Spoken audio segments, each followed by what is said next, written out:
which I think is maybe no one. Okay, so I'm going to just let you know what we're doing. We are a podcast and we're on a mission to break the stigma around bowel and bladder conditions, Yes, I think. That's what we do. Yeah. And we're coming to you live from the London Podcast Festival. We have some absolutely amazing guests today. But before we introduce our guests, do you want to sit down? Yeah, we've already sit down. So Claudia, I just want to ask you, how have your bum and tum been for the past 2 years ago? 2 ago. They were fairly squeaky about 30 seconds ago, but now It's we're quite good. ironic, isn't it? Because Yeah. we're trying to do this to sort of, talk about how difficult it is with bowel and bladder conditions, and yet this show has made things a lot worse. So much worse. So much worse. I was fine until we started this podcast, but this looks like it can absorb some decent stuff. Yeah, fine. Oh, but you did actually bring some panty liners for us today. Yes. Shout out to Kelly. Thank you so much for that. Used many. Can I just really briefly say something? Please. So we were together when we found out we got this slot. We were recording an episode, and I just would like everyone here to know, Claudia, can you remember the first thing that you asked me when we found out we got this slot? So it's quite a lot to think about. What guests we're going to have on? No, I actually can't. Oh, okay, so we got the email through, and we were really, really worried about, God, I was thinking, logistics is really soon, and Claudia goes, Evie, what are you going to wear? And I was like, what, and be recorded? Yes, yeah, and we look fantastic. So Yeah. thank you. I love how I looked at all you. Please clap us now. How have your bum and tum been? Okay. That aside, now you've got your outfit sorted. Thank you so much. Bum and tum, well, what I wanted to talk today about with bum and tum is people pleasing with my bum and tum and how I'm... Okay. Explanation incoming. Yes, no, please. so I found I am a people pleaser, as most people will know. And I'm trying to be better at it when it surrounds food, because that is the thing that affects my bum and tum. And when it's with friends, family, I'm pretty good now. I can say, no, sorry, I cannot have that. Mother, please take the fruit and vegetables away. I will have the chicken Kiev. And that suits me just fine. But my weakness is hospitality staff, because I used to be one. And I want them to have a really, really lovely, good day. And I don't want to make... No. And I don't want to make their lives any harder. And I'm not by just being there and ordering food. But sometimes when it's a rush and they're asking for your order really, really quickly, I just go with what they give me. So last Sunday, I was very hungover. And I went to a food market with my husband, who was also very hungover. So we're looking for stodge. Only stodge. And the food market was a little bit pernickety with lots of cute little things. I'm seeing people laughing at they're why I was hungover. Thank you, bastards. And we found a hot dog stand. Fantastic, stodge. Let's go. That's been my downfall. Yeah. When I peed myself on those tracksuit bottoms, had to throw them in the bin. Because I'd had a hot dog. Because they collected in the, I remember this Because story. they had elasticated bottoms. They collected. Yeah. Oh, Good yeah. time for me. You guys are in the splash zone. Yeah, it's fine. I didn't have a hot dog today. No. The snacks though in the green room, that was phenomenal. Yeah. So we get to this hot dog stand and it's very, very busy. The woman is like, go. We're in the queue, we're waiting for our moment to order these hot dogs. And we get to the front and she's like, what do you want? And we're like, oh, okay, 2 foot longers please, already. Okay. Ambitious, but we're going with it. She's like, okay, great. Where are you gonna have it? Like, God, okay, ketchup and mustard. She's like, okay, fine, toppings. And like, okay, gherkins, like, fine. Oh, no. Well, and then What have you done? Well, she then complimented us, which was the downfall. She said, she was like, you guys are being so helpful. You're ordering the same thing as each other. And I just thought, well, I've made your day, so I can now live happily forever. So I had this tiny little, people pleaser orgasm. So maybe I took my eye off the ball a little bit, because then she asked if we wanted onions. I knew you were going to fucking say onions. Yeah. And I wasn't paying attention. Honestly, how many times? No, I do need this from you. I haven't told you this story, and you do bring me that. Okay, so Yeah. I was being thick. Oh, I ordered onions and I don't feel well. Yeah. How many times have you said that to me? Well, wake up, Claudia.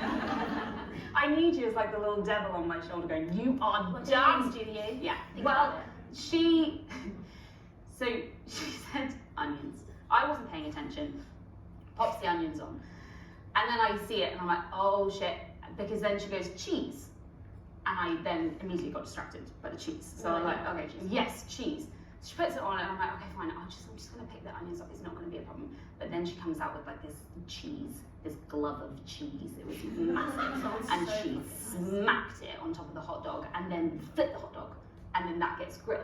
Ooh. So yes, but onions are now MIA. They are gone. There will be no picking out. They are like, I didn't think like they're dead. Yeah. So what I should have done is then said, no, I cannot have this now, please, new friend of mine. I need a new one, but I didn't. I took it and I went away and it cost me £11. So that was stupid. And then we sat there, me and my husband, and we were gonna eat it, and it's a Frankfurter, so already I'm like, fuck this goddamn day. So like, great, disgusting. I love them. No, not good. And I'm eating it, and I already know that the day is now not going to go well. The bloating is common, and I'm undoing my jeans. I'm lying there, my husband's like, you know, we can go home, it's okay. He suddenly starts talking to me like I'm an elderly woman who's apparently pregnant, so I don't know what's on there. But incredible. Well, you know, we can go home. I'm like, no, I don't want to go home. I want to enjoy my day. So we just need something to distract me. It's fine. Why are you shouting at me? Sorry. I just want to enjoy my day. I just want to enjoy it. Well, I went to the place that you took me once for a child. Sorry? But we went to the petting zoo. Oh, yeah. Yeah, where we went for the toddler that you were babysitting. Well, that was what I needed to go to the petting zoo to make me calm down. We get there, there's geese, there's meerkats. Horrid. I've got this awful zoo. No, that's a problem. it's fantastic. They're all peeking out and I'm starting to feel a bit better. I'm now in pain and I'm just walking around with my trousers undone, but like the meerkats don't care, they're bobbing out. No, and so it's absolutely fine. You look like a criminal. And then we get there and this Shetland pony like locks eyes with me. Yeah. And I'm looking at it. Look like a Do you think with the fridge? Well, that maybe was the mutual. This will make like the next part. It's going to explain it because he saw me trot it over, and it says there's little signs saying, you know, these animals may bite, but I'm not scared. So I start stroking the pony, and this is where the day changed. So when the pony came over, I did not know if it was man pony, woman pony. I did not know. Okay. And then the pony. What? Where is this going? Well, so you know, okay, you know when you need to get rid of hiccups, and people are like, you may need to be scared, and it will get rid of hiccups, booger, booger, like they scare you. Well, what seemed to get rid of my bloating was this massive Shetland pony schlong releasing out, and I didn't know it was there, and it spooked me. Like genuinely, it was so big, like it was touching. Like if it was a kid, you would have told us like stop scuffing its feet. Like it was touching the floor. Sort of percentage-wise, it's sort of 50% Shetland pony, sort of maybe 50%. I would go more honestly. Really? You know how I get my trousers tailored all the time? That was how much it was touching the ground, and it was really half red, good, half Lord. brown. Was it really? Danger. I don't know, but whatever happened, I don't know whether it was the spooking of this, whether it was, I don't know, maybe I've still got it. Like maybe this pony, the Shetland pony, I don't know. So you're saying the Shetland pony's enormous dick got rid of your stomach issues? Yes. Right. Because I immediately, literally, I'm going to say within 40 seconds, was like, I need to go to the toilet. Oh. And off I went to the one in the park, and I was absolutely fine. Jeans are back down. I don't know what this was, but basically I think I've cured IBS. Oh my god, incredible. Yes. Congratulations. Thank you so much. Maybe we should speak to the NHS about it. Maybe they can offer sort of Shetland pony therapy. Absolutely. Yeah. Get in line. I will go with you. Perfect. Anyway, Eve. I'm just literally speechless about that. You're welcome. How are your bum and tum? My bum and tum are behaving, thank you. Okay. It's really, really great time for me. In no ways, apart from maybe that. But I do have a story from our new segment, which the listeners won't be aware of yet because we haven't put any material out in 2 years, so yeah. But we've actually got a new segment called Dating and Dumping. Yeah. We don't have a jingle for that yet. So, well, I think we were going along with the My Little Pony, like dating and dumping, dating and That dumping. is subject to change. It's not a final decision. So I have been made single. By who? We're not actually, no, wrong question. Keep going. So I have this new thing, my dating and dumping times for you, around, it's a fraught time being single and having to navigate the world of toileting when you may have some problems with that. Absolutely. And I have a Billy Belter for you. Go on then, Billy. I'll set the scene, we're in Brixton. Fantastic. I went for a drink in Brixton with this man. And then we went back to his. Oh God. Also in Brixton. Yes. And he had a flatmate, living room, and his flatmate's bedroom goes directly off the living space. Okay. So we felt it would be rude to socialise late there.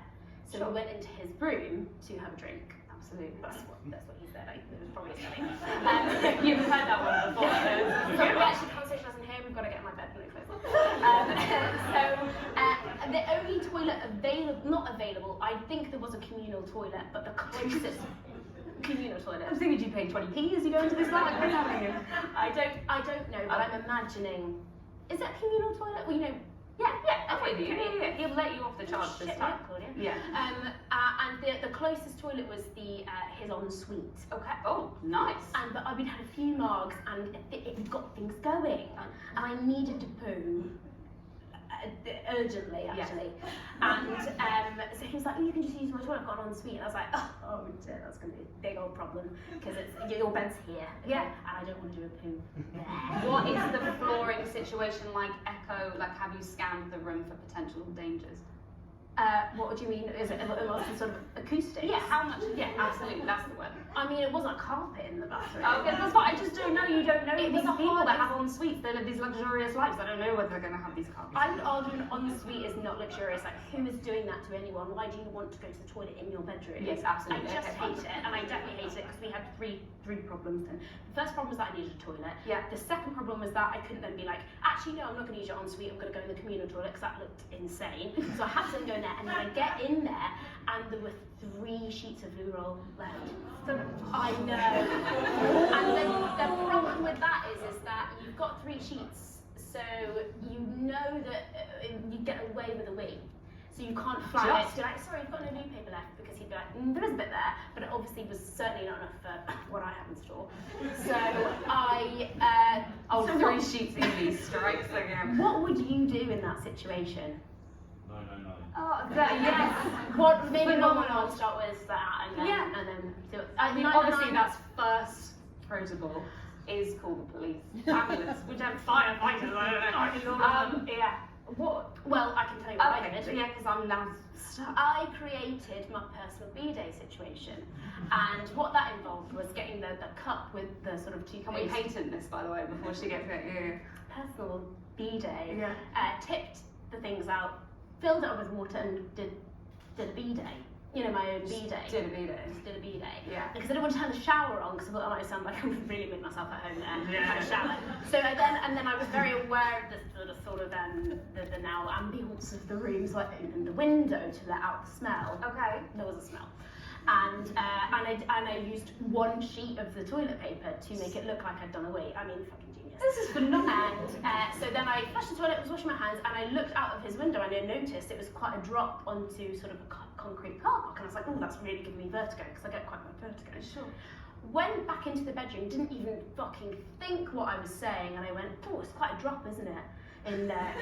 Oh, it's really, I really shit. And he goes, oh God, did I leave my bathroom window open? I was like, no, why have you done this?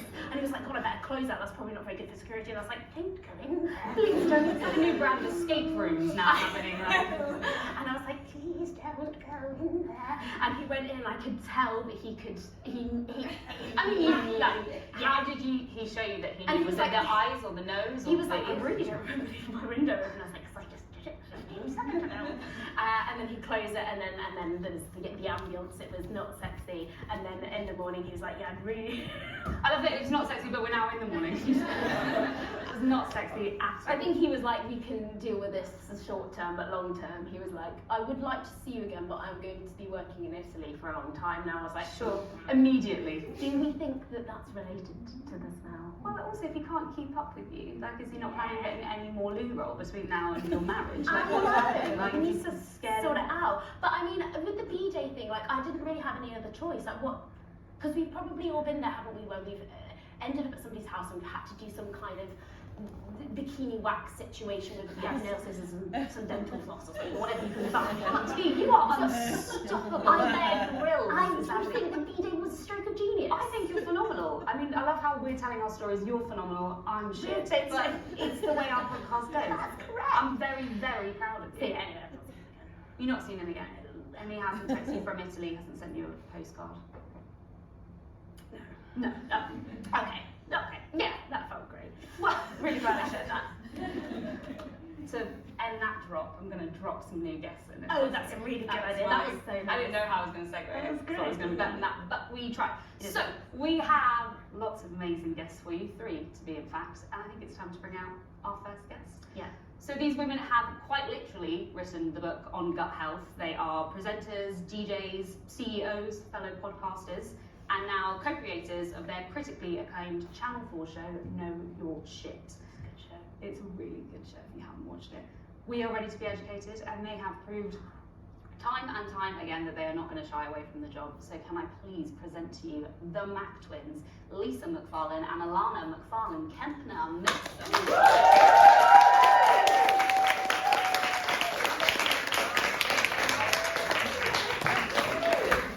that was in our heads.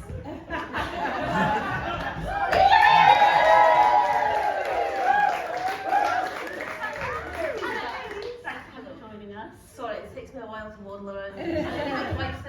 Absolutely. She didn't bring you a mug of wine. I'm You sure? share our microbes, surely. Yeah. I'm just going to sniff everyone's of that. We have already done this backstage. Yeah, we have. It's sniffed already. Just each other's wine.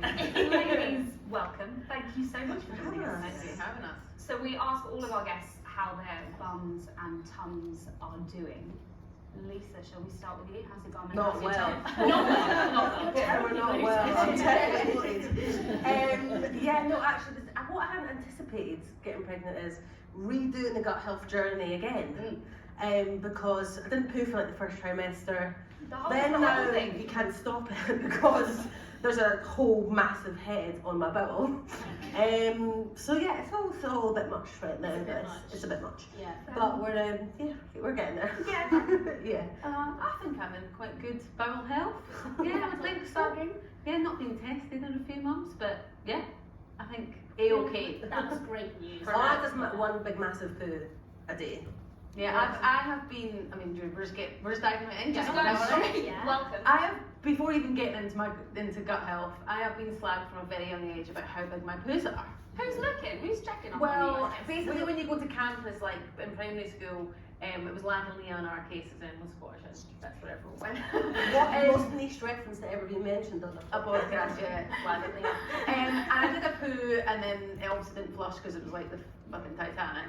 And when they... Famously did go down. So normally that's it. They named it wrong. Jokes on fucking so someone went in and was like, oh my god, Alana's done the biggest poo, blah blah blah. And then from then it's just It was like actually a little peep show. Everyone came to watch. Did you join in? I'll probably. But little did they know, it proved that very healthy bowels actually. It was probably a 3 or 4 in the Bristol stool chart, so absolutely winning there. Well, Very young age. congratulations. Thank you. Stunning. So you've both had quite a unique journey into talking about gut health. How did that poo roller coaster start? Love that. Thank you so much. And yeah, randomly. So we are, we couldn't be further from health and well-being. We're from working class Scotland. We're brought up on deep fried pizza and chips, a Greg's softy and 10 lamb butter for lunch. Right? But when we die, it will make sense because I was meant to medicine at uni, and Alana was meant to do business and law. So it's kind of all worked out. But we were DJs before that, so we did everything from Virgin Radio to we were the official Love Island DJs, obviously not contestants as you can see. So very much immersed in pop culture, but we volunteered for twin research under Tim Spector, mainly to find out physiologically what was different between us, being identical twins, because Alana had arthritis growing up. I had really bad acne, you can decide who got the worst deal. And Tim one day was like, do you guys want to have your guts analysed? And we were like, yeah, what do you mean, our beer bellies? What do I have to do? And he's like, you have to send your poo off in the post every day for 2 months. I was like, Yeah, right. Quite literally in the post box. And it's, you have to only eat processed food and drink alcohol for a month. You're like, not a problem. And I was like, that's my life. Edinburgh Festival, we are there. Yeah, we did Yeah. the festival, and I actually remember we were DJing for Tia Maria during the day, and then we were doing a DJ battle show at night. So I remember having the Tia Maria milkshakes during the day, and then Red Bull at night. That was a curdling situation. Recipe for disaster. At what point were you then like collect it? Like you Oh, we had to just do it every day. every day, and then you had like did you know what time you were going to do it? Did you start having like a little? You just have to conversation? carry your little thing with you at all times. Little Yeah. bag, little cute little. And then the second one we did like the Mediterranean diet, and then we had to have colonoscopies. Didn't know what they were until I signed the waiver form, and I was like, oh shit. And yeah, the doctor was. How are your Yeah. glasses, my friend? Yeah. Is this the guy from the date? I'm having a live colonoscopy. Colonoscopy. Yeah. Yeah, that's a surprise. And long story short, the doctor was really hot. I had a camera of him, and I was like, this is the worst. So I texted him and was like, if medical research gets nothing, luckily they did get a lot from our bodies, and it was one of the most pioneering studies in nutrition and the microbiome. So we started the gut stuff as a hobby because our friends were like, 1 minute you're on the Bitchfit carpet interviewing people for your radio show, and the next minute you're talking about probiotics at Reading University, what's going on? And we were like, just that gut stuff. And now it's out of control, and we get people asking us about their poo on the street, so that's like... And did they come up to you and? Yeah, Absolutely. when the show was on, it's literally, you forget like, I was like 15 or 20% of the UK population had watched the show. That's amazing. So people got to like, I haven't pooed for 3 days, is that normal? And you're like, please see your GP, please. And we're like, just like, I don't, like, do you want me to, can I book into PHQ? And I'm like, it's not like I have like a reception. I'm like, it's real, it does exist, but I can't just put you in for an appointment. I was like, that's not really how it works. The show is absolutely incredible. I was So watching some of it, and I just wanted to ask you about what are some of the most sort of extreme coping mechanisms that people have turned to in order to manage their incontinence or whatever their condition is? Yeah, I mean, in all Some seriousness, magic. like, people are so debilitated, you know, and have been for, you know, not just a couple of years, 10, 20 years of their life. And yeah, like, so many, you know, people making like butt plugs out of toilet roll. I mean, you know, we'll have, but, you know, Jan, bless her. Honestly. Yeah, like, One people, and you know what the big example. thing for us was like, people just not just doing the simple things that we all love and adore, you know, going out for dinner, going for a walk, going to the supermarket, going to work, commuting. You know, people weren't doing that and weren't telling anyone about it, not even their partners. And yeah, it was a huge eye opener for us in terms of how people live day to day with issues. Did you have a lot of people signing up? Like, were people really desperate to come and talk to you? Genuinely, I like think it one was of the most submissions submissions they've I've had. ever had. On Channel 4? Yeah. Yeah. And even still now for, you know, like subsequent series, we still get people saying, when's the next one, and I just think that's amazing. I think that's Yeah. like we've done our job. Yeah, People yeah. feel comfortable enough. And that you know they what, can come on. when people came, because we did build a clinic, so there's like 3 GPs, you'd say a gastroenterologist, a dietitian, and a psychologist and an immunologist if they need it. So it's set up like a full, there's like 3 camera crews. So the experience is really seamless for someone coming in, because we wanted that. It was quite important for us it didn't feel like a telly show when people came on, Yeah, because they're obviously coming to talk about, you know, one of the most private and vulnerable things. And you could just see people's relief as soon as we said, we believe you. Yeah. People were so relieved from the start that they'd just been heard. There wasn't a GP telling them it was in their head. And it was just so great, like them all bonding together, the people that came on the show, and yeah, Alan and I became very, very heavily Yeah, I invested think we in it. underestimated. Like we were like when we pitched the idea of the TV show, we were like, everyone needs to know about gut health. It's so important. It's linked to so many different things. Not only the 25% of the population suffering with a gut issue, which is massive. This needs to be fixed. It's you know, it's linked to immunity, mental health, menopause, you know, fertility, all the rest of it. So everyone needs to know about what their gut is and why it's important. But we completely underestimated the personal stories that came across, and that's what was highlighted in the show in the end was, you know, people just falling in love with the people and making it human and personal, and yeah, it was an amazing show to be a part of. It's a fantastic show, and I think it says a lot about you as individuals that you've engendered trust in a way that they share these things with you. And why is it that people leave it so long and they feel like they can just live like that. I mean, creating like butt plugs out of toilet paper. Why does somebody feel like they have to live like Can you that? speak to me about the bidet? Yeah.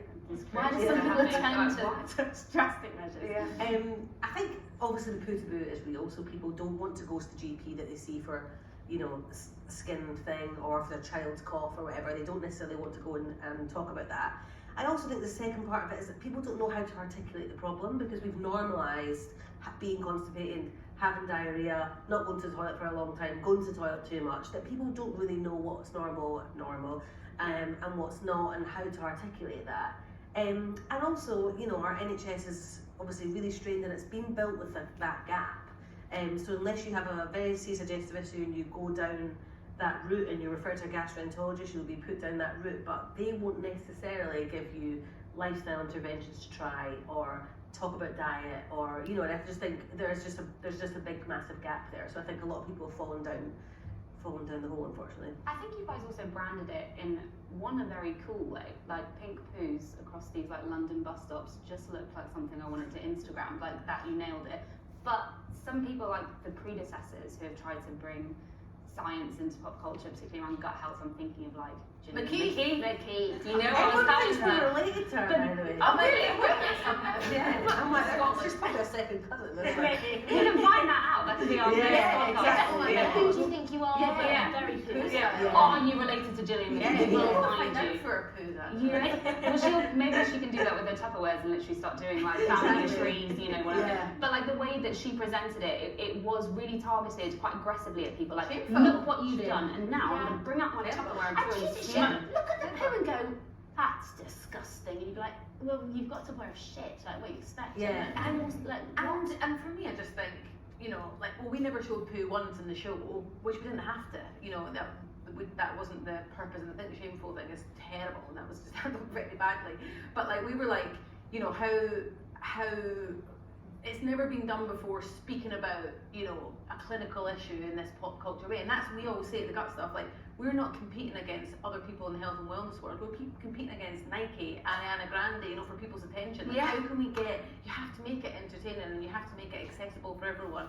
And I think, you know, we just had to hit this at the bus stops. We were like, we just have to hit it on its head, but make it fun and light and entertaining. Essentially, the bus stop story was we weren't even meant to do that campaign, and it was this COVID Christmas where nobody could see each other, and I was sitting with my husband getting exceptionally drunk, with dirty martinis, and it was just the two of us, and I was like, shoot. What else is there to do?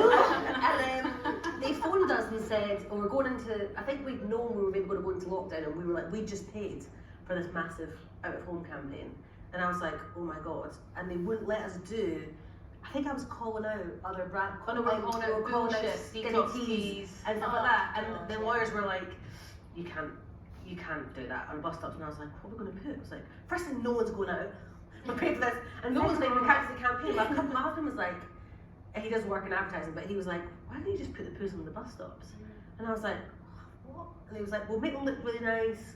Make them look so And it won all these awards, and like we were sitting off sometimes, like even Standard Guardian, like literally everyone called us, and I was like, shit, the poos have actually worked. But for me, we used to get messages like, we were walking to school, and we were going on our, you know, daily walk, and our kids, it cracked our kids up, and there's so many, obviously, kids who went through such a hard time, especially, you know, the homeschooling and all that, so well, everyone went through a hard time, but you know what I mean? And we were like, actually, if people were decking themselves laughing at those posters, at least even just one people, we've done what we said. That's the other thing with the show, was that we knew we didn't want it to be like on some channel at midnight and in a shameful thing, and then Channel 4 were like, we'll give you the Bake Off slot, and I was like, aye, alright. An amazing achievement, and something I think about a lot is how I don't know if this was intentional or not, but you've kind of made it you've made it accessible, but sort of with that, you've kind of made it look really appealing, and you've obviously, you know, you're DJs, and you've got the Love Island history. How do you kind of marry that sort of sexiness with talking about shit? Fibre. No, I mean, I think, you know, as women as well, you guys will know, I think people like to put you in a box, and I think initially people were like, you're DJs. We're actually talking about it would be career suicide as well. Really? And we said, Yes. Watch us. Yeah. Yeah, I think people like to put you in a box, and people are like, that's really weird. Literally Generative's Tupperware Yeah. in a box. Like in there with the book talking about. I don't know. It's just been a very a really organic journey. Yeah. I don't think we've really thought about it, to be honest. I think we've just been really mission driven about how passionate we are about gut health, and whether that's sexy or not, I'm not sure. Yeah. But yeah, we just sort of just followed our gut instinct for most of it for the last 7 years, and yeah, it sort of moved us away from DJing, but we're quite happy with that, to be in bed by 9, to be honest. We do it for a bottle of red, and like we did like the doctors we do it for a bottle of red, and never can be in bed. But Lewis Capaldi was like, guys, can you come DJ for us on the boat? And I was like, 2 bottles of red. He's like, yeah. I was like, okay, fine, we'll do that. And then just like ones where we can bring pals. That's what like, can I bring pals? Can I have free bev? Yeah. Perfect. On that note, actually, of the bevs, when I was looking at your website and it was that you have your bev, it was talking a lot about how the gut affects everything. And one of them, it was saying about alcohol intake. And apparently, and I say this because I need to know this for myself and maybe like my future friendships, that if you don't have a certain amount of bacteria, it might affect your intolerance to alcohol. So basically, what I'm asking is, if you're a severe lightweight, can you blame your bacteria in your gut? And it wasn't my fault. You blame whatever you want in your gut. Yeah, exactly. Your gut bacteria influence so much that you can blame it for anything. Yeah, it's amazing. I didn't hate you as my microbes. Sorry. Yeah. No, actually, when we were writing book 1, we wrote the alcohol in the gut chapter with an amazing liver specialist called Gautam Mehta from UCL, and the publisher was like, "This chapter is really long," and I was like, "I'm so long." I went, "How much red wine?" And he was like, "No, how much?" It's one of our most visits. It's one of the most pages on the website. Oh, as soon as I saw it, I was like, okay, fantastic. I can actually blame everything now on my But yeah, the body. chapter in the book was meant to, it was like massive, and the publisher was like, "You need to cut this one down." Yeah. And I'm like, So- "So we've got the info." So Good news stories, red wine and coffee contain something called polyphenols, which your gut bacteria love. Also, obviously, alcohol, caffeine, not so great, but choose which of the camps that you want to be in. focus on the polyphenol. Yeah. Easy. Which will allow me to drink the red wine. Polyphenols. Yeah. Polyphenols, as we like to call them. Polyphenols. Oh, is that why when we got him we said, do you want a drink? And you were like, have you got any red wine? Yeah, you straight away zoomed over to the red wine. And a glass of red. Oh, fantastic. And ladies, with our guests, we like to ask for a toilet tale, funny medical mishap to maybe share with this ginormous audience. Do you have one in mind? Mine is almost like the antithesis. So I was really gutted to not do a poo when I was in labour. Well, when I gave birth, because it's really good for the baby. Yeah, Why? Yeah, you need to put it on them. because their bacteria, fecal bacteria, is very good for As in babies. the baby needs to Yeah, well, a lot when they're coming through, they could eat it. But it's or going to they be could- like a moving target. I'm going to have a try. Yeah, so I was actually the antithesis. I was gutted I didn't poo during labour, so there you go. Oh, I'm sorry. Yeah, because I thought. I'm sorry to hear that. Nice view, guys. Where's my sympathy? I thought, what is it? So like 80% of people poo. Yeah, majority. So I was Yeah. like, I want to bloody gut health business. And I'm. Why am I Oh, not pooing during labour? I was 17 days late, 5 days in labour. No How the hell did I not poo at them? Is the twin rivalry going to take over? Yeah. So you get in Yeah. like, you're like, I'm going to stop this Come on, one out. Lisa, shit yourself during labour. No, I'm I've counting got on a you. massive baby. He's He's got a huge. big head, the boy. He's I thought I diluted my husband. So basically, when I had my first scan, and they were like, he's got really long legs, and I was like, brilliant. With And Farland then jeans. Farland jeans, and then they were like, oh my god, this baby's head. And my husband's got a massive head and tiny legs, and I was like, oh, the Bardell jeans are very. Damn it, yeah. So I actually might have to have an elective C-section because he's turned round. So that's next week. Fantastic. So anyway, I'm like, good, build that. Probably just sort Get some out. nappies. It's like life is yeah. My food story actually was fairly recently on Wimbledon Common on a dog walk. Oh, yes. Oh yeah. So basically, I didn't reach the dog walk toilet, and my husband was like, and I was like, I'm just gonna run to the toilet, and then got back in the car, and he was like, I'm painting him a bad light. He's a good guy, right? He's just got this massive Yeah. head. And he just said, he said, we're never having sex ever again. And I just drove off. I was like, good! Bye-bye. But one of the other another urine-based, not poo-based story is one our head of sales at the gut stuff was saying that someone at her primary school, they were doing a pile up, and the person at the top of the pile weed. Can you imagine? And it trickled down like a champagne tower. I've got friends from school here, and I'm pointing at them because one of them was on somebody's shoulders, and they weaved down on them. And there's a great photo of the person just like, oh, like it's just, you know, what else can you do? That happens. Happens to the best of us drunk wheeze. Yeah, absolutely. We really are the best. Because I think as well, and we're just because we were trying to think. We were saying before, like we were trying to think of examples, but we're so immune to poo stories that it's not like, I think if they're like traumatic or dramatic, they're sort of seared in your memory. But it's like we hear so many. We actually asked you backstage, like, guys, we're gonna ask you for a toilet towel if you have it in. You're like, well, honestly, none of the traumatic ones are coming to mind. They don't have to be. Just fun, just funny, cute little poop. Yeah, cute little poop stories. And we get loads of obviously we get messaged quite a lot of them as well, funny ones, but that's the two. Well, I think they're the two smashing ones. Thank you so much for sharing. Ladies, and thank you so much for joining us today. Thank Please you. give a massive round of applause for them.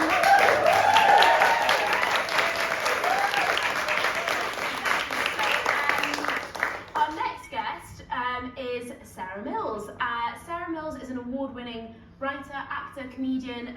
She was diagnosed with bowel cancer in 2018, and she developed her one-woman show, Badass, around her experiences of that, and that was selected for the Pleasance Theatre's Best of Edinburgh season and one of iTalk Telly's top 10 theatre shows. You smashed that. I did practice that to see at the festival, and she's also an activist, and she raises awareness for invisible disabilities with her hashtag Stoma Heroes, where she recreates iconic pictures.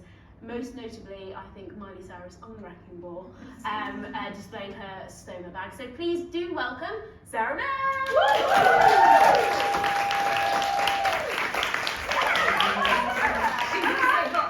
She's got her mug. I've got a mug of wine. So Sarah, how are your, well, we were going to say bum and tum. And then we were workshopping this backstage. Because my bum is uneventful. Sure. Historically. Yeah. So like for the last 5 years at least, like I always think of it as being like a tube station that's been shut down. Do you know what I mean? Like nothing passes through. Like no one can get in or out. It's a shame. So yeah, we said bag, and we didn't come up with a rhyme for bag. We were saying bag and gag because you're a Yeah, comedian, but like it just didn't quite land. bag and flag. Bag and flag. Oh, do you know what? Bag and sack? No, that makes it. I'm not a saggy person. You don't have to be a sack. I'm not going to tell you you're a sack. You tell us how your bag and whatever you want to come up with in 20 minutes time when we suddenly have that light bulb moment. Yeah, it will be rises 20 back. minutes. Yes, it will come to us. It will come to us. They're not giving us anything. No. Okay. How are they? My bag is good at the moment. It's a little bit leaky quite often, which is annoying. And do you know what's really funny is at the moment I'm going through a process of like looking for new stoma products, which is like you try out new bags, you get sent samples, blah blah blah, and it's just it's a process that's so time consuming that actually I can't even be bothered to finish it. I'd rather use my leaky bags than like go through the process of like trying on new bags. Yeah, exactly. That's exactly it. But no, it's all good. And I still can't think of a rhyme for bag. I know, it's going to plague us. I just cannot stop thinking about the word slag. You're not. I'm not. I mean, there was a time. But no, not anymore. God, I'm too tired. Yeah. If you were trying on lots of the other stoma bags, you could be a stoma bag slag. But you haven't been trying them on. So No, you're no, not. I have occasionally, but it's weird. Like the people that send out the product, the samples, are always chasing me, saying, "Oh, how are you getting on with them?" And I'm like, "Calm down. I can only try on a new bag like once every couple of weeks." Anyway, this is all quite specific to having stoma, but that is how my bag is. Yeah. Well, we would like to talk to you actually about sort of pre-bag life. What was going on for you before your diagnosis? What was your life like? It was good. I've always been quite a cheerful person. I was working in TV and I was living in my flat in North London, where I still am. And yeah, it was pretty uneventful. I think my show Badass was all about I had finally decided that I should take a lover. Right, you were taking in a lover. Yeah. So I've been single for about maybe 2 years at that point, and I was like, right, it is time to find the one. And so that was what I'd committed myself to that year, because I was quite enjoying being single before that. These were the slag days. That was the slag days, yeah. Oh, those and yeah, so I was like, right, okay, I think it's time for me to find someone, because I'm quite once I set my mind to something, I'm like, right, this is what we're doing now. So I was like, right, okay, find a man. And then instead I ended up with bowel cancer, and that's what my show was about. Is I'm looking for love, and instead I find a tumour up my bum. And how did that happen? Was it a man who found that? Or? I would love that. I mean, it'd be a great story, but no. They sadly, can't no. find anything. They won't get Fucking jack it. shit. Do it yourself. So how did that come about? Well, I had blood in my poo, and I about sort of 3 or 4 years prior to that, I had actually gone to the GP with that symptom and been told that it was probably just hemorrhoids. And it wasn't, sorry, I'm misspeaking there, because actually I did have, I think, a hemorrhoid, or something inside the entrance to the rectum.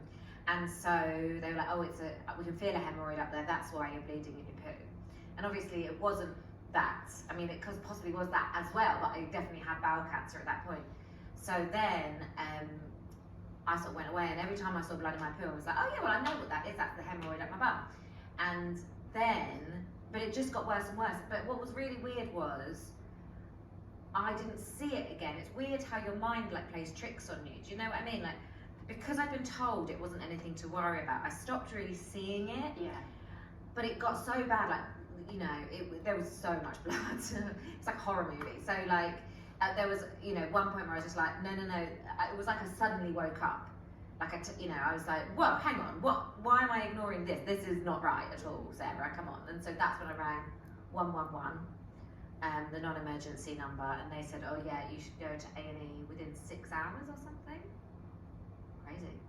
And yeah, then when I got there, they stuck a finger at my bum, they weighed me, they took my blood, they put me in for a colonoscopy, and they found the tumour on the colonoscopy, which was about sort of 3 months later. So you had to wait 3 months for that? Yeah, two months. Yeah. It was before Christmas that I was in A&E, and then I got my colonoscopy in February. And because I had an operation in March, it was quite quick, As an artist, what point are you now being like Edinburgh Fringe show? Right. Well, almost immediately. Yeah. Can we turn this around by August? Yeah. I mean, you're joking, but yeah. I was already, and also, I always say, if you're gonna have cancer and you're a comedian, the ideal place to get it is in your asshole, because This is what you always say. yeah, because the jokes just write themselves. It was the easiest show to write, because the funny things were happening too. I wasn't having to invent things or bend things. It's yeah, It was happening. it was happening. Yeah. So at what point did you perform your show, Badass? That was that was last year, that was 2022, but I originally planned it for 2020. And so, yeah, I was going to do Edinburgh and take Badass to Edinburgh in 2020. So it's a show about having had bowel cancer. And then lockdown happened, and Edinburgh got cancelled that year. So that's when I changed the show into a script. So it was like a 1 hour, one woman show, so it was a bit of stand-up, bit of acting. And when lockdown happened, I took sort of the jokes, I took the sort of bones of it, added characters to it, and made it a sitcom script, and that's what won won a big sort of writing prize that year. So it was kind of Edinburgh getting cancelled was actually quite a good thing. And then I did Edinburgh anyway last year. So I did the show I'd originally planned last year, which was great. So it's had a life as a TV script and as a stage show. So I'm quite happy. Not surprised. Yeah. And so obviously you had chemotherapy. Yeah. And most people when they're going through chemotherapy think, I need to get through this, I'm going to get well and sort of focus on that. And you decided to start the chemo chat show. Yeah. Can you tell us about that? Yeah, so well, I've always just been quite a creative person. So like I said, I worked in telly and I was developing ideas, like developing TV show ideas. So yeah, it never switches off, that sort of like intention in you. So when I knew I was doing chemo, I was like, how can I make content about this? This is going to be jokes. Yeah. The jingle, by the way, phenomenal. Oh, yeah. Chemo comedian. Phenomenal. Chemo comedians. Yeah. And do you know what? I got really worried because I was a producer beforehand. So like I made this podcast in the chemo ward where I would interview a different famous person would come and keep me company each time because this was before COVID. And I would just film my chats and then I released it on YouTube, the chemo chat show. And yeah, the theme tune was chemo comedian. And I actually was worried because I was like, if I put this on YouTube, is it going to get taken down because of the rights issue? Because that's how you think. I think you sort of cover all your bases. You want to. Yeah, I was thinking of it like I was making like a panorama on Channel 4. And so I actually tweeted Boy George. And he tweeted back and went, because I said, do you mind if I use Karma Chameleon but re-record it for this theme tune for my chat show on a chemo ward? And he was like, yeah, go ahead. And I've actually got a screen grab of that, which I put like saved for in case I got sued. But then it turned out, do you know what? It turned out that he doesn't even own the rights to that song. No, he's like, do you want to do one, babe? Yeah. So why? How dare he?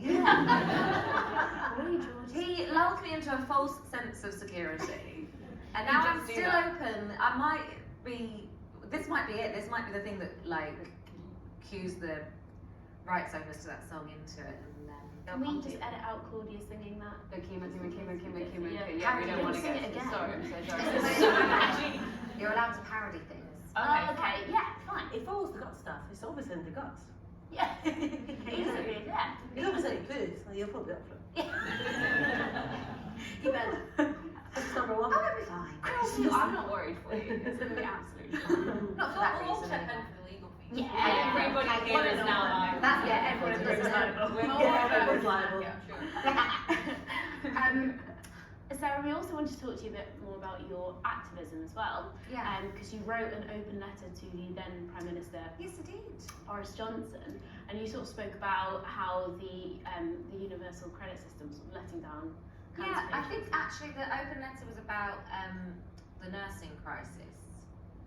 So I've sort of got three causes that are sort of close to my heart. So one is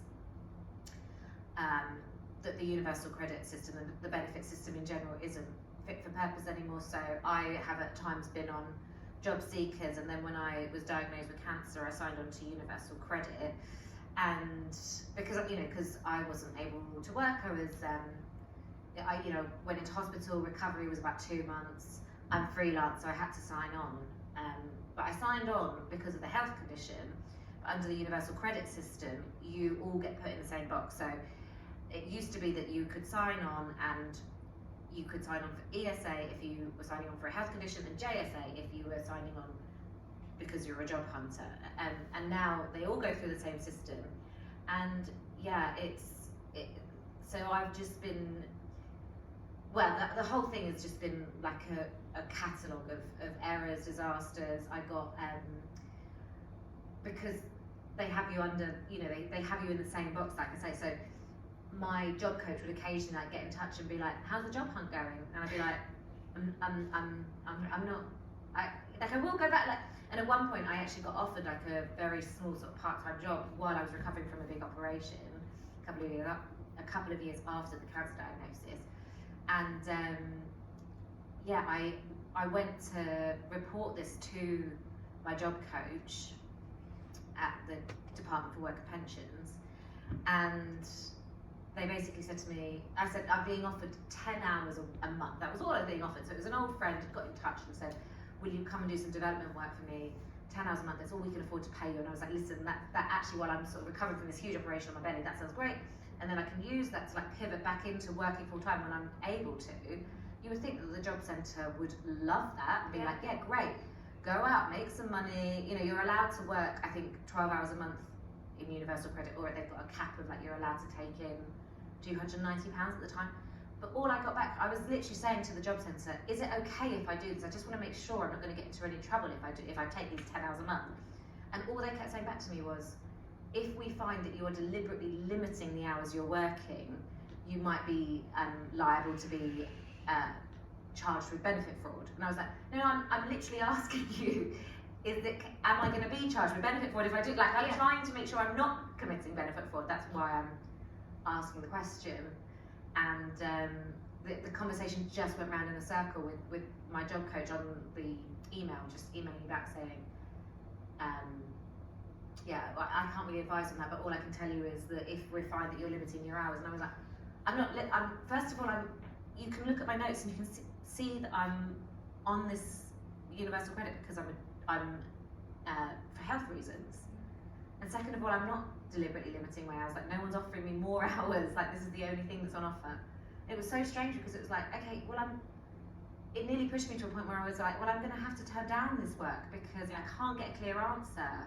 I just wanted to be sure that I wasn't going to get in any trouble for doing those 10 hours work. I wasn't going to get my benefits cancelled, and instead, sorry, this is a very long answer to your question, but because of my experiences, and there's been a few other things that have gone wrong for me, claiming Universal Credit while I was in hospital, while I was in chemotherapy, so I've worked alongside the Macmillan Cancer Support Charity, trying to sort of raise this issue, which is that cancer patients are widely sort of let down by the Universal Credit System for similar reasons.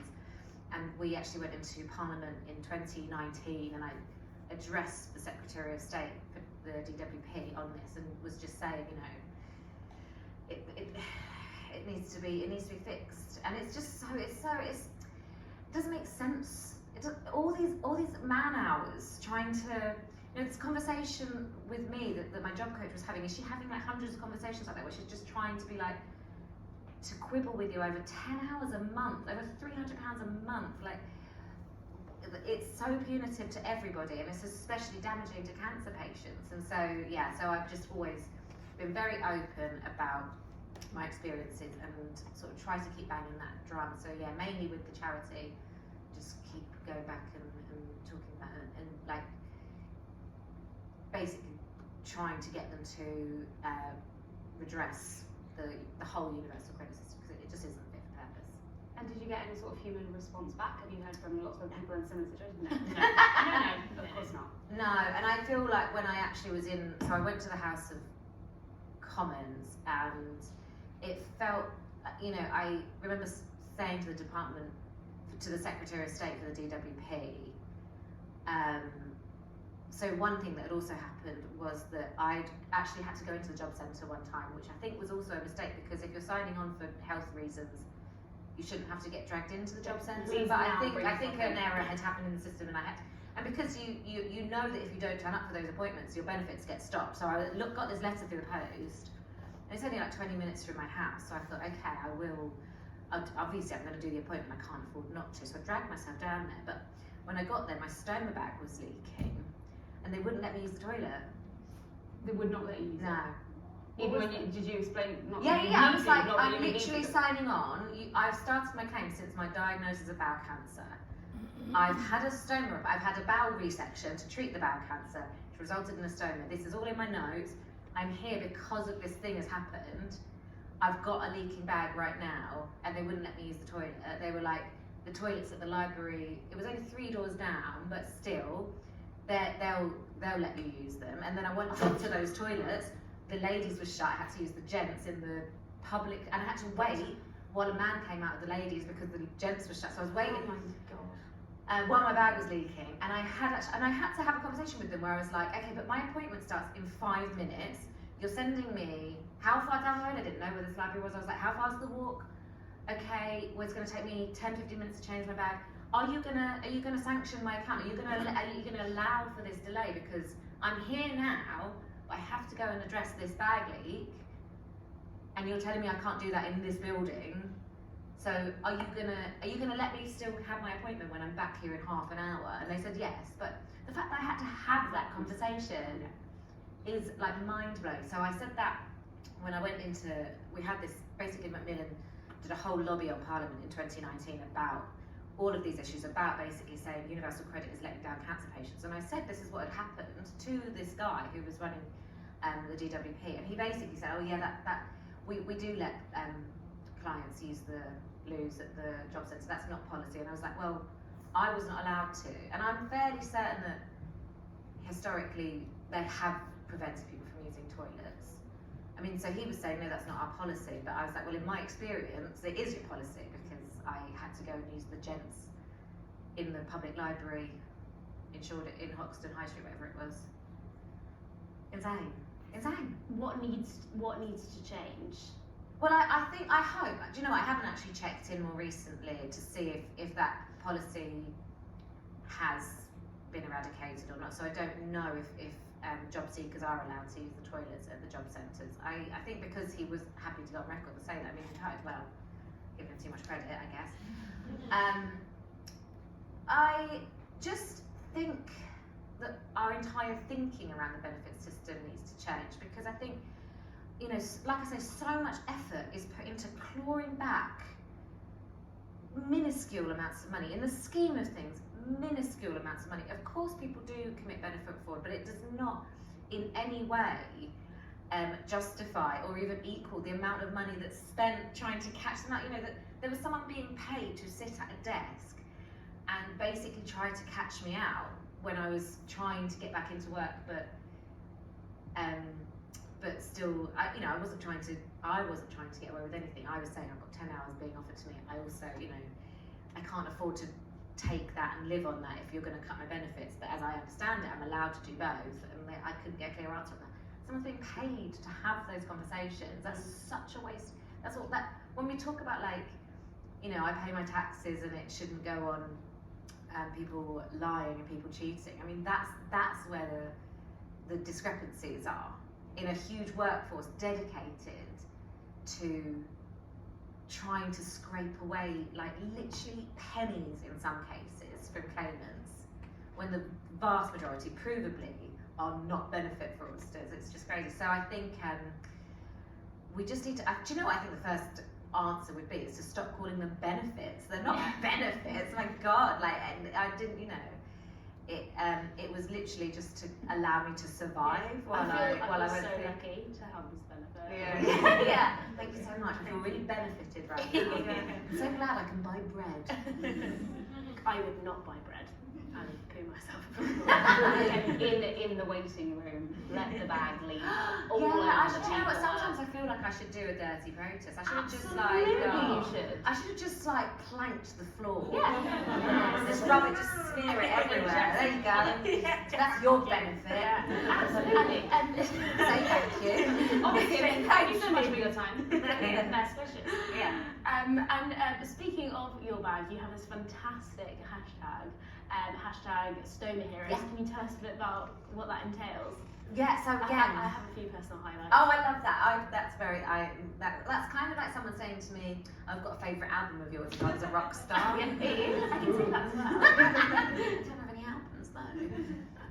Yeah. So I didn't. Do you know what? So when I got told, when I was being told like that I had bowel cancer, what the staging was, what the treatment would be, my surgeon, talking to me at the time, he said the word stoma to me. He said, we might need to give you a stoma. I didn't know what the word meant. I think that's insane. I sort of had a vague idea because I knew that it sounded a bit like, I knew what a colostomy bag was, and I could see that there was like a similarity between those two words. But so for me, it's always been really important, as someone who has no shame, doesn't get embarrassed very easily whatsoever, for me to like put myself out there with the bag and show people what a bag looks like, what life with a bag is like, volunteer information around what it means and how it works. And so I am often on Instagram talking about living with a bag.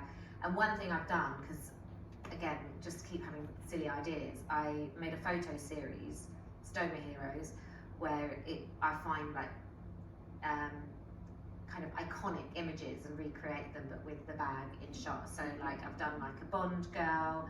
I did American Beauty, that movie poster. I dressed up as Tom Cruise. You know, like Risky Business when he like slides across with the white shirt. I've got that with a bag. I've done Jeff Goldblum. Yeah, you've done The Rock. I've done The Rock. You know, in that turtleneck and the chain and the bum bag. Yeah, so he's got a bum bag and I've got a bum bag. It's so good. Yeah. It's absolutely amazing. And each time, do you know what? Each time I do a new photo, I tag the person that I'm doing. Yeah. And no, The Rock has never responded to me, but the only person who ever has, and I really have appreciated this, was Mina Suvari from American Beauty. Oh. So she started like messaging me on Instagram and said, "I think you're amazing," and I was like, "I think you're amazing, Mina."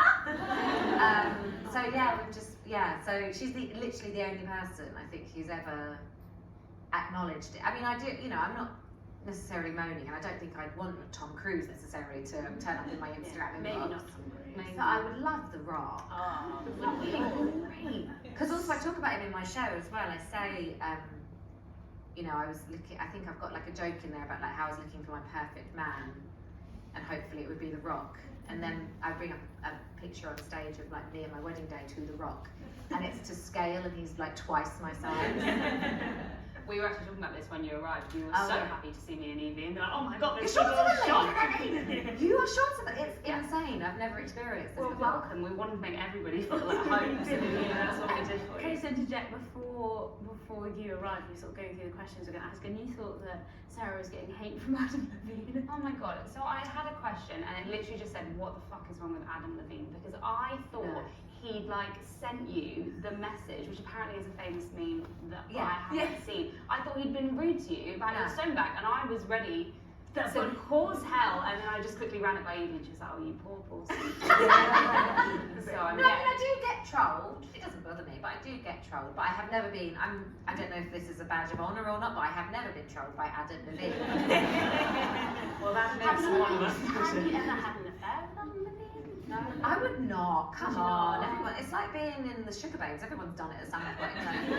But when you want to be in the You've sugar not had an bag. affair with Adam Levine. Yeah. is that Well, what you're so we should probably explain, right? So there is a meme, and it comes from when Adam Levine. So Adam Levine is like one of these like men who like claims to be a great husband, great father, like really committed, and then he got caught out having an affair with a supermodel, and there were screen grabs of the messages he'd sent her on Instagram and she'd sent him a photo of herself in a bikini or something, and he'd gone, holy fucking shit, your body is out of this world, or something like that.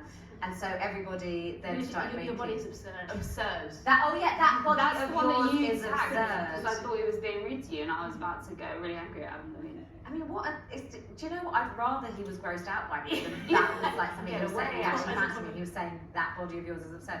I feel sorry for his wife, his girlfriends, everyone who he's ever like. Is that his chat? That's wrong. So yeah, I recreated the meme, but everyone was recreating the meme. So they were sort of putting themselves into that picture that the supermodel had sent him, and it's like, yeah. I missed the me. Also, I love that we then were like, no, we're going to cross it out, Claudia, and then you know, I was like, just make sure everybody knows. Turn that out, I Claudia, did fuck that. that. I did cut that up. And Sarah, do you have any fun toilet tales or medical mishaps? I thought of something and then I forgot it.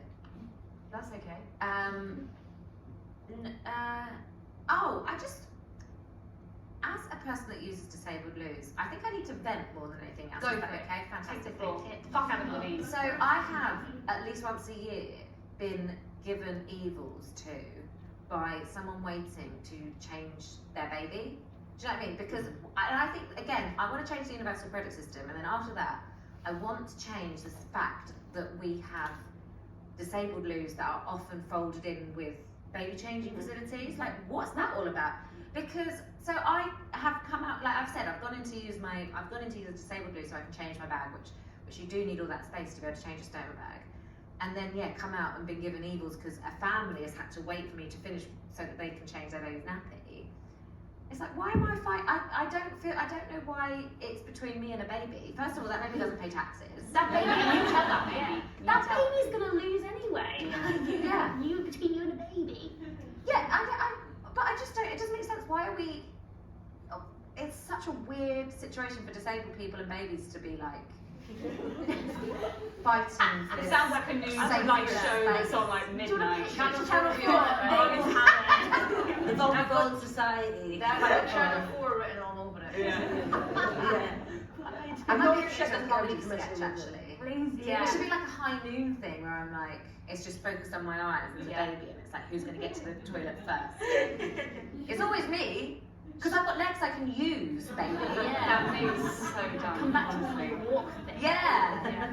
But then you won't need to use, hopefully they won't need a nappy at that time. Surely no. Yeah. Well, I don't know. But maybe still that's time to how work the this sketch out. ends. The baby has its revenge, just like a 16-year-old boy still in a nappy. Haha, bitch, I can run faster than you now. Change my own nappy. You can have mine next week if you want, since it comes out. Perfect. Once you've shot I'd like to make a bed for you to it. square up to.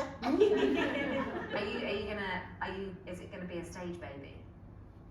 What, as in have it on stage? Today, You know, like, welcome everyone. I staged one. No, Alana's husband's a comedian as well, and when Alana had a baby, we were like, I say as well, we're obviously not comedians. We were like, she's going to be a chemical engineer. Like, she's not going to be on the stage, but she's going to be on the stage. So now she's 2, and you're like, she's, yeah. She comes up, she comes up. She was saying she's got like an RP accent. She's like, Rain Day. I'm like, who is this lassie? She's like, It was like, I do not want her to be in the entertainment industry. no, we're actively discouraging it. She's I our want her guest to next be week. okay, she does amazing Poods actually. Fantastic. But yeah, no, he's definitely not going to be, unless he's on telly for having the biggest head in the world. My husband doesn't like, he's like really private. Like, we do a podcast with me, Alana, and her husband, and The Guardian wrote a piece like, why is Lisa's husband not on the show? And then basically also because he's a grumpy adult. Is why it's the main thing. He's an adult. Yeah, I know. I mean, nobody would want me, the grumpy adult. Anyway, so yeah, no. Yeah, with a big head.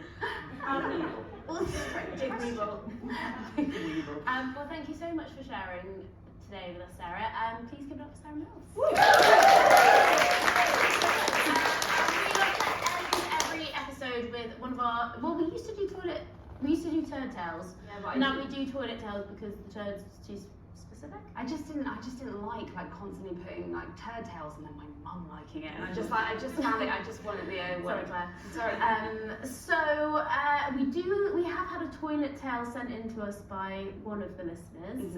I haven't read You've not read this. it, but I have. So maybe we can get some live reactions. Claudia, could you read this week's toilet tale? I can read, yes. I can read. I can read today. Okay. Hi, gals. Thought I'd write in and share with you something that happened whilst my husband and I were having IVF. It was a pretty stressful time, not often filled with laughter, and the time came for my husband's sperm to be analysed along with my eggs. Sorry, I don't know why I read it like that. I usually I do audio for children's books. So this is Big sperm, but cute. the sperm is coming. I'm the sperm. No. Okay. We had. I can't see because I'm making myself cry. We had our respective procedures on the same day. Me undergoing general anaesthetic to harvest some eggs with what is basically a giant dildo wand, and my husband, he had the laborious task. Laborious? Yeah. He had the. This is ours. He had the laborious. No, he had the laborious task of wanking into a cup. Just took a moment. Oh, excuse me. Afterwards, on our way home, he asked me how I was feeling. It had been a pretty miserable experience, but it was all over. And you? I asked. I think it went okay, he replied. What do you mean you think it went okay?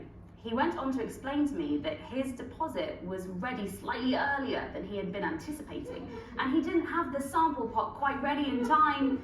It transpired that it had basically gone everywhere, and he had resorted to scooping it up in his hands from the floor and sort of scraping it into the pot. That'll be okay though, won't it? He asked. I told him no. I didn't at all think that would be okay, and lo and behold, he was asked to go in for a second appointment due to foreign material. Yes, there was in there. I shit off the floor being found in his sample, and it was unreadable. I am happy to say, however, we conceived our amazing daughter. Now is she? We conceived our she's contaminated. No, we conceived our amazing daughter from that round of IVF nearly 4 years ago, and last year had the shock of our lives when I became pregnant with our second daughter without the help of IVF. Which is lucky, as who knows what would have happened had my husband had to go in again. Love the pod. I mean, Shit off the floor, as in just like the term shit on the floor, or was there actually shit on the floor and there's the sperm? Both. I like to think that there was actually shit on the floor. just screaming it all Yeah. in. I mean, I didn't actually tell you when, because we got given these mugs today. Well, I've just been drinking. No, I don't. Is that like you then said, oh, I want wine in my mug, so I just poured it in, and then as I was pouring it in, I realised I hadn't cleaned the mugs. I still haven't. Is that why? Yeah, that's why. Faith of origin. Yeah, so I wonder what actually would have happened. Fecal transplant. Yeah, exactly. Just got It's not there anymore. It's gone. Well, what a way to end the show. We've never had a sperm-based one before. No, have we? I don't please think. keep them coming. Yes. Can we just say thank you so much for joining us today? It's been Thank our you. absolute pleasure, and we are launching on Monday to Always On. We're always on. Always on. We are, no, as in there's going to be a new episode released every week for the rest of our lives. So please do subscribe to the Poodcast wherever you get your podcasts, or follow us on social media at @the_Poodcast, or email us on thepodcastofficial@gmail.com. I remembered all of that. Oh my god. So thank you so much, and please do just download every episode. And love it and enjoy it forever. And thank you once again to our amazing guests.